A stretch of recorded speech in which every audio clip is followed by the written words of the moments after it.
มื้อเช้าแล้วสิเอาข้าวแล้วมาคอยก็สิให้ดอกจักอัน5-60 คัน10 โล5-60 โลนี่นะข้าวสารนี่เขาได้มาให้ไม่เท่านี่มันมีน้องชายผู้หนึงมีน้องพันผู้ชายแต่ลูกน่ะ3 คนแล้วแต่อยู่ในครอบครัวน่ะผู้ที่6 คนนะได้ทั้งลูกมันทั้งแม่ สบายดีเด้อประตูเด้อ มาแล้วนั่นอันตามบ้านนอกโทษกันเบิดคืนนะไม่ว่านั่นแต่ได้ชมช้ำมือเลยโทษกันมาลูกคอยมันจังซี่ได้เด้อแม่นว่าคอยนั่นชั้นดินชั้นโดดยังดอกคอยบ่มีไผก็อยู่ผู้เดียวนี่ไปฮอดแล้วคันคอยมักเจ้านั่นเจ้าสิมาบ่นำข่อยมาคันเจ้ามักแล้วคอยไปมาเมื่อนำโลดคอยมีลูกได้มีก็ตามคันคอยมักเนาะมักอันผู้นึงคนก็ยังบ่ได้เขาอยากได้เป็นชาวว่ามันหน้าค่อยกว้างบ่ได้มาดักแม่นเขาอยากได้นั่นดอกเนาะอาศัยซอยกันหลายเนาะเขายังไปหาเฮ็ดอยู่พี่อยู่ป่าอ้อยเป็นคิดตัวมาตัวชั่วโมงโทษใจคนกำลังย่างเมื่อมาโลดไปหมดวันโดยคนไปจักเพื่อนเจ้าเนี่ยมาเอาไฟในกว้าว่ะเห็นย่างออกไปกับลูกไปย่างน้ำลังอันขี่รถน้ำลังไฟนี่ก็แง่มันไก่แล้วก็ขี่ไปน้ำหอดเพื่อนมีเพื่อนบนหนึ่งดอกเพื่อนไก่กันนั่นแหละก็ไปเพื่อนนัดก่อนไปถามเนื้อในเพื่อนนั่นละชามผัวเลยได้ชามผัวเลยโอ้เป็นเจ้าเอานี่ก็ขี่ผัวทั้งเจ้าอันที่ผ่านมาเห็นได้ยังว่าหลายผัวก็เลยเอาผัวนี่ท่านในลูกนึงมันเด็กใหญ่นะผู้จำบิดเอาผู้ที่ช้องก็อันผู้นั่นแหละผู้หนึ่งที่ช้องมันผู้ที่ชามก็นั่นแหละว่ะชามผัวชามลูกพอพุทธนี่แล้วเอาเนี่ยเอาได้อยากได้ลูกหันเรายังเอาผัวเขาก็ไปคุ้มที่ไหนพอบักอันนี้ก็บริแตงพออีนี่ก็บริแตงแต่ผู้นี้และผู้น้อยๆน้องข่อยแตงหลายไปเลยโอ้แตงจะหึงมันก็แพงนะครับคือบ่แพง10 ล้านล้านกับเขาพร้อม10 ล้านกับมุงตัวนึงนี่ว่าสมมติวันนี้กรณีอันเวลาเจ้าป่านี่เจ้าบ่ป่าเขาหรือเขาป่าเจ้ามันกับบ่ถึงต้องปองน้องกันคนกับป่าคนกันนี่แหละผัวอันแม่อันพ่ออีน้อยเนี่ยน่ะทหารอยู่ที่นู้นและมันอยู่ใช้อันบ้านบ่จักเอาผัวได้ลูกนึงบ่จักบ้านผัวเอาเลยโอ้ยคอยหลุดมันชัดคอยลงผิดฉันบอกชาวว่าคอยอยู่บ้านนี่คอยจะไปเอาเจ้าได้ชามลูกคุณก็ให้เจ้าบ่จักบ้านคอยคอยก็ที่บอกอยู่ต้องอยู่เวียงอยู่ใช้เป็นบอนอื่นคนบ่ปากใส่หมวกไปใส่หมวกคุมหัวยังกันว่าชิเมื่อวันนี้น่ะข้าวกินก็บ่มีละเมื่อละมื้อเช้าละสิเอาข้าวละมาคอยก็สิให้ดอกจักอัน5-60 คัน10 โล5-60 โลนี่นะข้าวสารนี่เขาได้มาให้ไม่เท่านี่มันมีน้องชายผู้หนึงมีน้องพันผู้ชายแต่ลูกน่ะ3 คนแล้วแต่อยู่ในครอบครัวน่ะ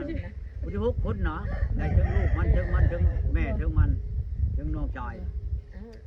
แล้วเอาหูจะขึ้นเลยนะจริงหรือไม่แล้วบ้านนี้ล่ะอันว่าออกไปว่ามาแหละคันว่าใช่คอยเมื่อแหละมื้ออื่นละชี้เข้ามาให้แม่นี่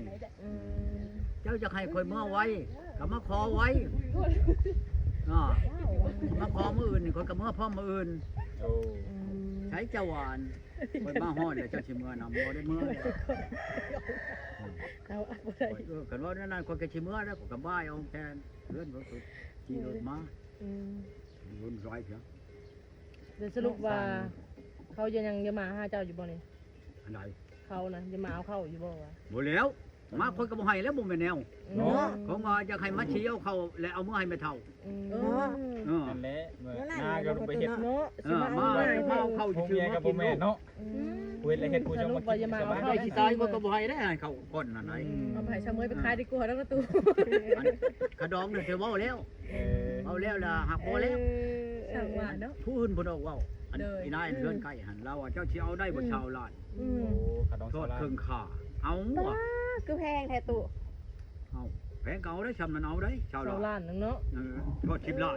โน้100ล้านก็ยังแต่งมาแล้วเนาะพ่อใหญ่ แต่งมาอยู่นำเฮาเอาแหละวันนี้ว่าไปว่ามาเลย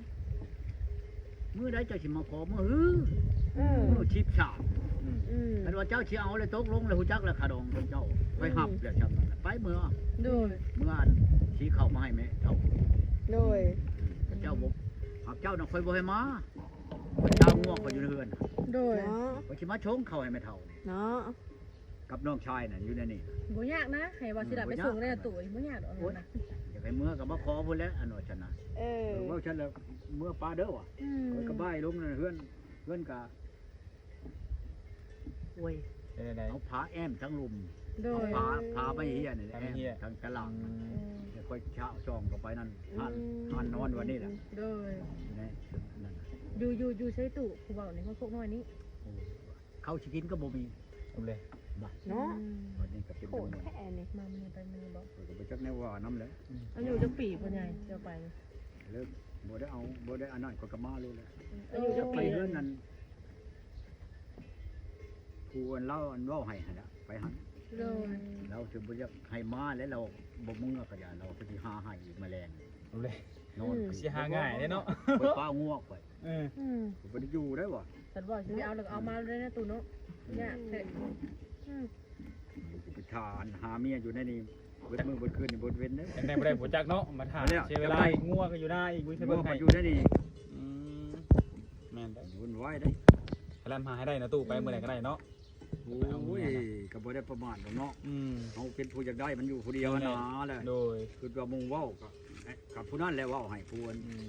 มาอัน อย่างเช่นอะ คิดว่ามันแน่นอนแล้วจะไปเนาะไปแล้วผมว่าเป็นตัวสำคัญผู้สาวก็ถามเป็น โตเป็นคนผู้ มาหัวมั่งยังช่วยเนาะ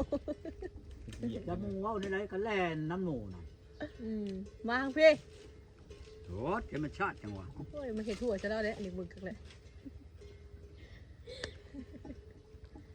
สั่งเป็นผู้สาวกันเนาะกันเด็กน้อยอย่างว่าเด็กน้อยเนาะอันนี้ใหญ่เลยเบ้ายังเบ้าเป็นคำเบ้าเนาะ คันเว้าแล้วน่ะก็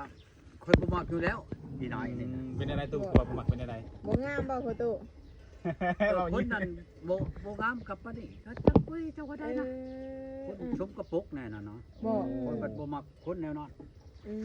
คือตุ้ยบ่หุ่นเพิ่นน่ะ บ่แล้วโว้ย บ่หยิบไก่ขี้ไก่ก็บ่เปะบ่ คันสิเว้าแล้วคันว่าคนธรรมดาแม่นบ่ โดย อายุชาวป่ายนี่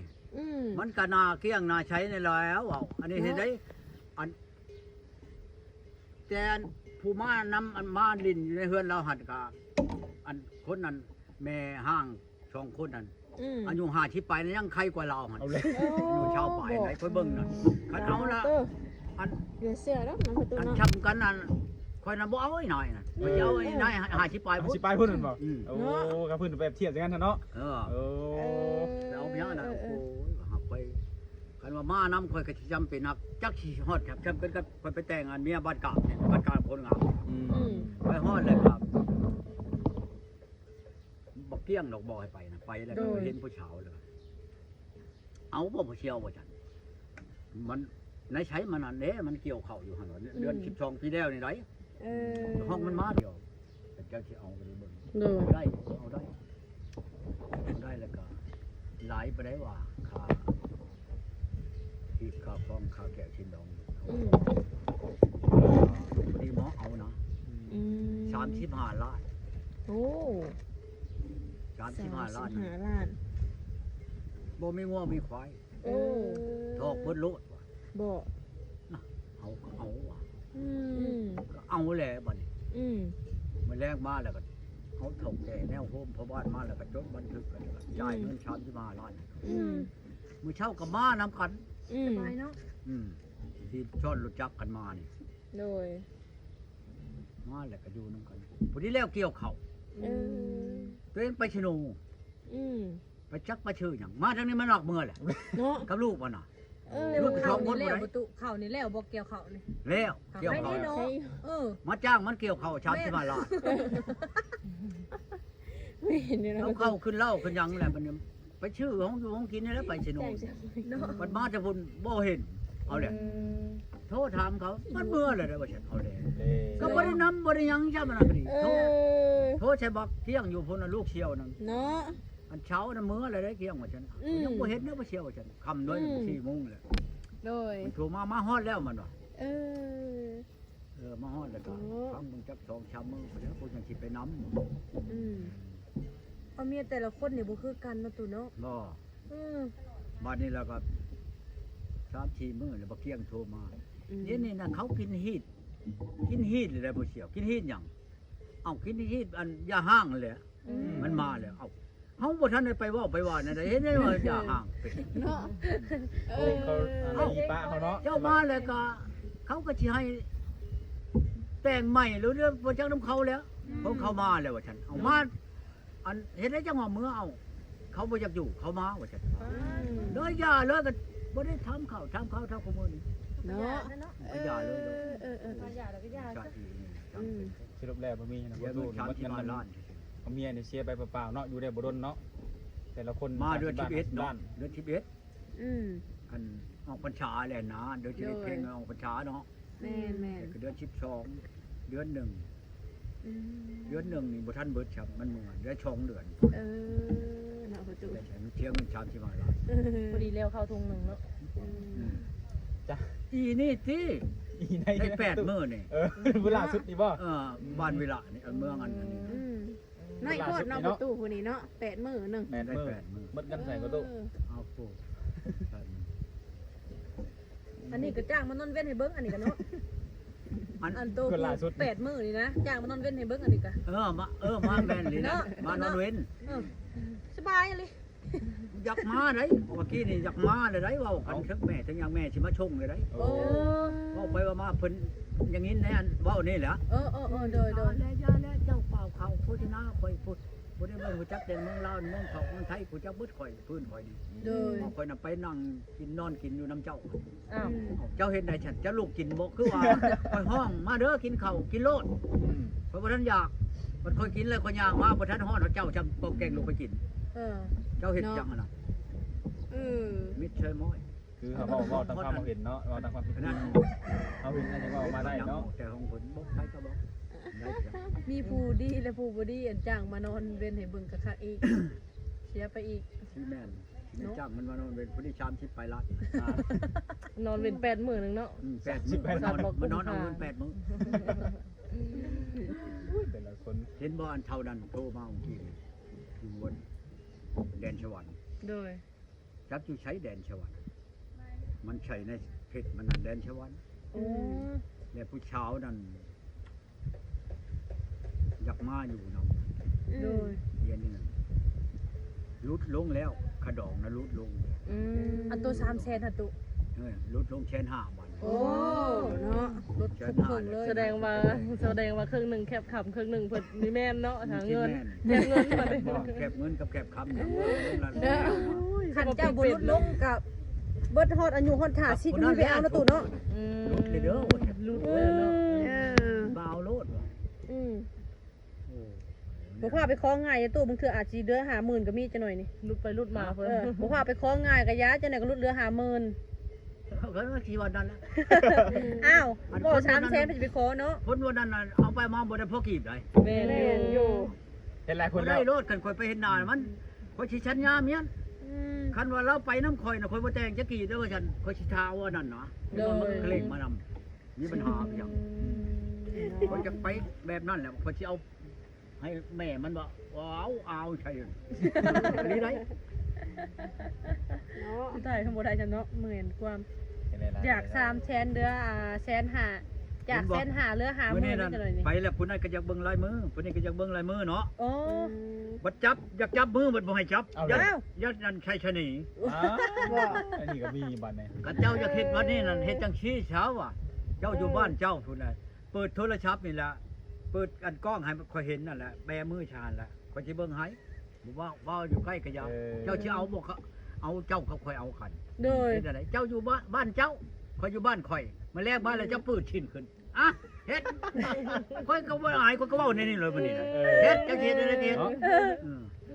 เนาะมันควร นี่พันปีคือสิบ่ได้ลูกของคนบ่คำบ่แม่นนั้นอันนั้นเม็ดเชยมอย แม่เจอนำ เอาเด้อว่านี่นะ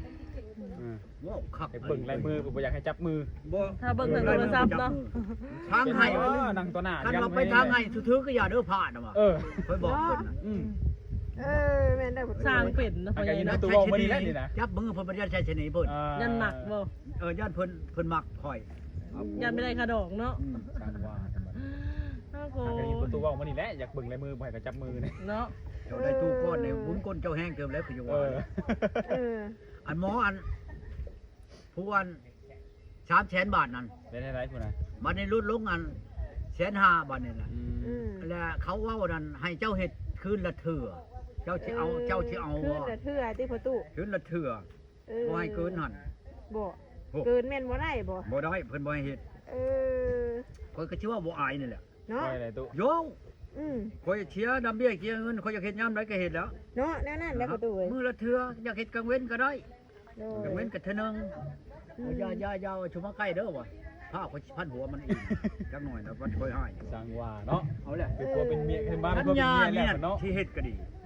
เฮ็ด โพ ให้ ด เจ้า โพดที่ประตู ปัดว่าค่อยนั่น เออ ว่าช่างคมแก่ อืม เนาะ บัดโทรมาค่อยบ่แก่บ่นั่นน่ะคือกันกับเมียค่อยนั่นไปเว้าชวนคนอื่นผลพัง ว่าค่อยนั่นช่างคมเพิ่นน่ะบ่ได้ช่างคมฉันไปสั่ง เนาะ ฉันผ้า อยู่ชุมชน เนาะประตู เอา เนาะ ว่าค่อยนั่นช่างคมแก่บัดเพิ่นน่ะไปเว้าฮอดน้ำผู้อื่นว่าอยากเอ็ดยามใดก็เอ็ดค่อยนั่นเอ็ดทั้งดังเอ็ดทั้งหน้ากลางเว้นก็เอ็ดไปเว้า